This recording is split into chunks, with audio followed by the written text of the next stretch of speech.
Hi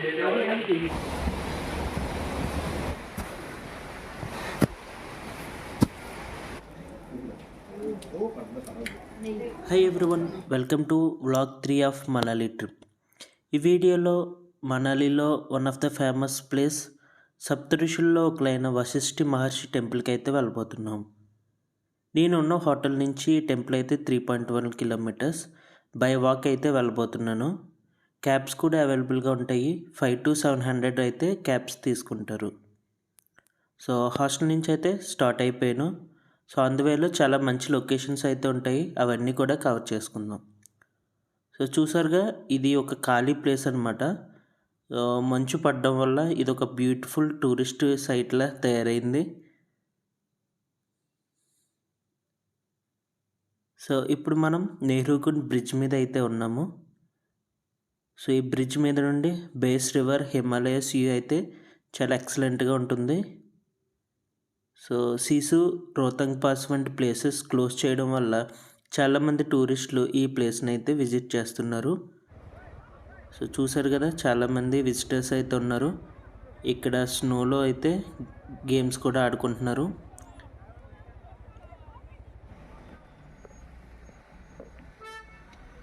morning and evening టైంలో ఇక్కడ traffic అయితే ఎక్కువ ఉంటుంది.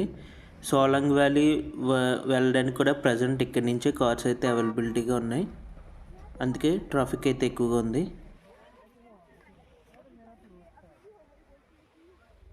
చూసారుగా, ఈ ప్లేస్ అయితే టూరిస్టులతో కిటకిటలాడిపోతుంది.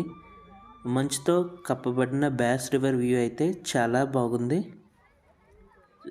ఈ ప్లేస్లోనే జూన్ నుంచి నవంబర్ వరకు రివర్ రాఫ్టింగ్ అయితే ఉంటుంది. సో ప్రజెంట్ స్నో ఉండడం వల్ల రివర్ రాఫ్టింగ్ అనేది క్లోజ్ చేశారు. సో ఇప్పుడు మనం ఉన్నది బార్డర్ రోడ్ ఆర్గనైజేషన్స్ యొక్క ఆఫీస్ దగ్గర ఉన్నాము. సో బార్డర్ దగ్గరలో ఉన్న రోడ్స్, బ్రిడ్జెస్, టన్నల్స్ వీళ్ళే కన్స్ట్రక్షన్ చేస్తారనమాట. సో ఈ లొకేషన్ నుంచి కూడా వ్యూస్ అయితే చాలా ఎక్సలెంట్గా ఉన్నాయి. ఈ రోడ్డుకి రెండు వైపులా టూరిస్ట్ షాపులు అయితే ఉంటాయి. సో ఆ షాప్స్లో మనకి స్నో డ్రెస్సెస్, స్నో షూస్ వంటివి రెంట్కి అయితే ఇస్తారనమాట. సో మనం అవి రెంట్కి తీసుకుని యూజ్ చేసుకోవచ్చు. సో ఇప్పుడు ఎగ్జాక్ట్గా మనం వశిష్ఠ టెంపుల్కి వెళ్ళే రూట్లో అయితే ఉన్నాం. కరెక్ట్గా బ్రిడ్జ్ దాటి కొంచెం ముందుకు వస్తే మనకి ఇలా ఒక రోడ్ అయితే ఉంటుంది. సో ఇక్కడి నుంచి అయితే మనం నడుచుకుంటూ కొండపైకి అయితే వెళ్ళాలన్నమాట.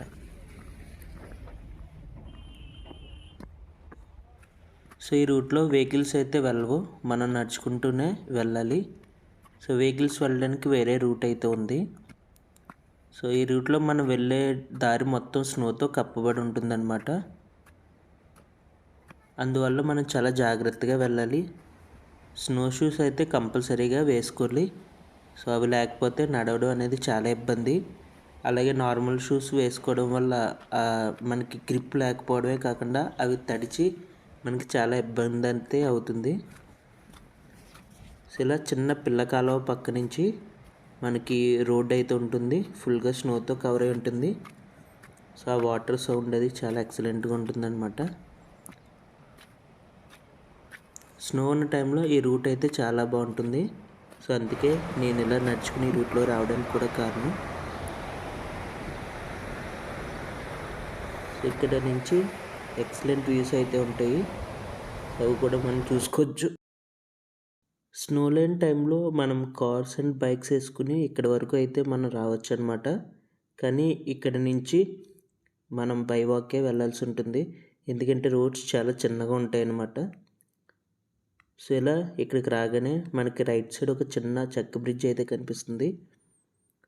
సో ఆ బ్రిడ్జ్ని జాగ్రత్తగా దాటండి. సో ప్రజెంట్ స్నో ఉండడం వల్ల బ్రిడ్జ్ పక్కనే నుంచి నడుచుకుంటూ వెళ్ళిపోవచ్చు. సో ఎందుకంటే బ్రిడ్జ్ మీద నేను అడుగు వేయడానికి చూశాను, అది చాలా స్లిప్పరీగా ఉందన్నమాట.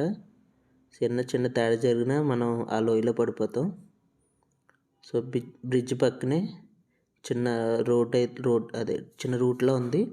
సో ఆ రూట్లో అయితే మనం వెళ్ళొచ్చు అనమాట.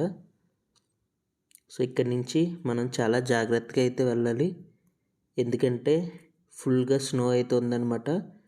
ఇంచుమించు 3 to 4 ఫీట్లో స్నో అయితే ఉంది.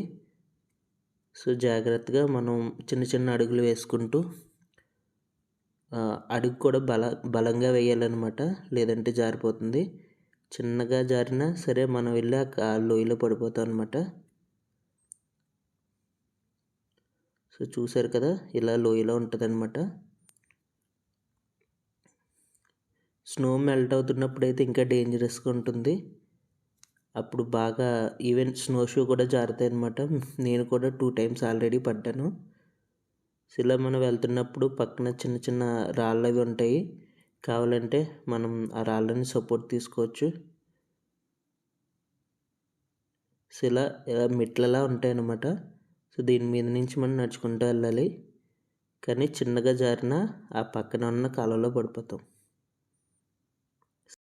సో ఇలా పైకి రాగానే మనకి రైట్ సైడ్ ఇలా చిన్న సందు లాంటివి ఉంటాయన్నమాట. సో ఈ రూట్లోంచి మనం నడుచుకుంటూ వెళ్ళి కొండపైకి వెళ్తే అక్కడే టెంపుల్ అయితే ఉంటుంది. సో ఈ టైం లాప్స్ వీడియో అయితే పెడుతున్నాను, దాన్ని ఒకసారి చూడండి.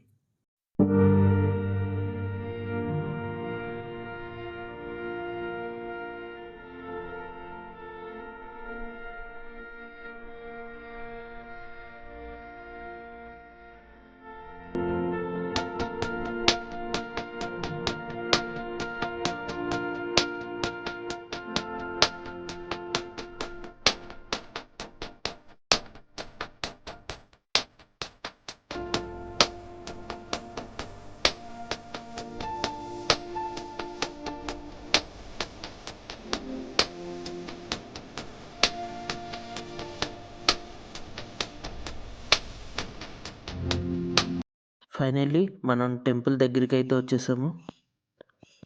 సో ఈ వశిష్ఠ టెంపుల్ ఇంచుమించుగా 4000 ఇయర్స్ హిస్టరీ అయితే ఉందన్నమాట. సో మనందరికీ తెలుసు, వశిష్ఠ మహర్షి శ్రీరాముని యొక్క గురువు గారు. వశిష్ఠ మహర్షి ఈ ప్రాంతంలోనే నివసించేవారట. సో ఆయనకి గుర్తుగానే ఈ టెంపుల్ని అయితే ఇక్కడ కన్స్ట్రక్ట్ చేశారు. సో ఇక్కడ శ్రీరామ్ టెంపుల్ కూడా ఉంటుంది right side. So left side అయితే టెంపుల్ ఎంట్రన్స్. సో ఆ పక్కనే చెప్పులు కౌంటర్ అయితే ఉంటుంది. 5 రూపీస్ తీసుకుంటారు. సో అక్కడ మనం మన చెప్పులు లేదా షూస్ ఆ కౌంటర్లో ఇచ్చేసి మనం లోపలికి అయితే వెళ్ళవలసి ఉంటుంది. సో ఇది టెంపుల్ యొక్క లోపల వ్యూ. సో చెక్కతో కన్స్ట్రక్ట్ చేసిన టెంపుల్ అనమాట. సో మ్యాక్సిమం మనకి ఈ హిమాలయస్ దగ్గర ఉన్న టెంపుల్స్ అని ఎక్కువగా చెక్కతో కన్స్ట్రక్ట్ చేసినట్టుగానే ఉంటాయి. So present temple closing time అనమాట, క్లోజ్ చేస్తున్నది. సో నార్మల్గా ఓపెన్ చేస్తున్న లోపలికి అయితే ఎవరిని అలౌ చేయరనమాట, మనం బయట నుంచే చూసుకోవాలి.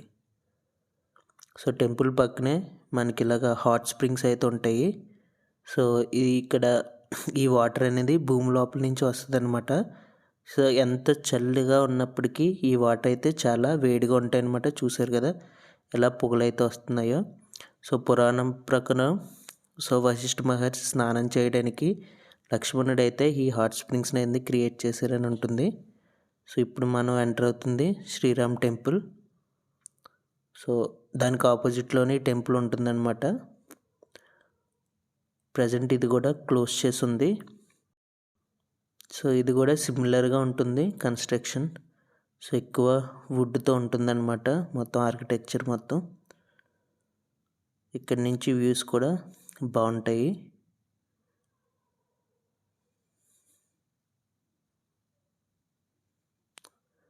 సో ఇదన్నమాట వేరే రూటు. ఒకవేళ మన వెహికల్స్లో వస్తే సో ఇక్కడ ఈ రూట్ నుంచే మనం రావాల్సి ఉంటుంది. సో నడుచుకుంటూ రావడానికి ఈ రూట్ అయితే కన్వీనియంట్గా ఉండదు. సో వెహికల్స్తో రోడ్డు ఉంటుంది. సో రోడ్డు కూడా చాలా ఇబ్బందిగా ఉంటుందన్నమాట, గొతుకులు అవి ఉంటాయి. సో అందుకని మీరు బై వాక్ వస్తే నేను ఇంతకుముందు చూపించిన రూట్లో అయితే రావాలి. సో ఇక్కడ నుంచి హిమాలయస్ వ్యూ అయితే చాలా బాగుంటుంది.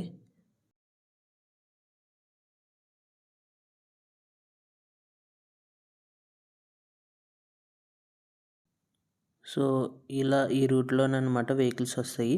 సో కొంచెం ఫ్రంట్కి వెళ్తే లెఫ్ట్ సైడ్ మనకి ట్యాక్సీ స్టాండ్ ఉంటుంది. అక్కడి నుంచి డిఫరెంట్ ప్లేసెస్కి ట్యాక్సీస్ అయితే అవైలబిలిటీగా ఉంటాయి. మనం బార్గెన్ చేసుకుని ట్యాక్సీస్ అయితే బుక్ చేసుకోవచ్చు. సో చూసారు కదా, ఇలా మనకి నడవడానికి అయితే ఈ రోడ్డు కన్వీనియంట్గా ఉండదు. సో ఇంతేండి ఈ వీడియో నచ్చిందని అనుకుంటున్నాను. సో వీడియో నచ్చినట్టయితే లైక్ చేయండి. మీకు ఈ వీడియోలో ఏదైతే నచ్చిందో దాన్ని కామెంట్స్లో అయితే మెన్షన్ చేయండి. అలాగే మీ వాల్యుబుల్ సజెషన్స్ని కూడా కామెంట్స్ ద్వారా తెలియచేయండి. మరిన్ని బ్యూటిఫుల్ వీడియోస్తో మీ ముందుకు వస్తాను. Thanks for watching.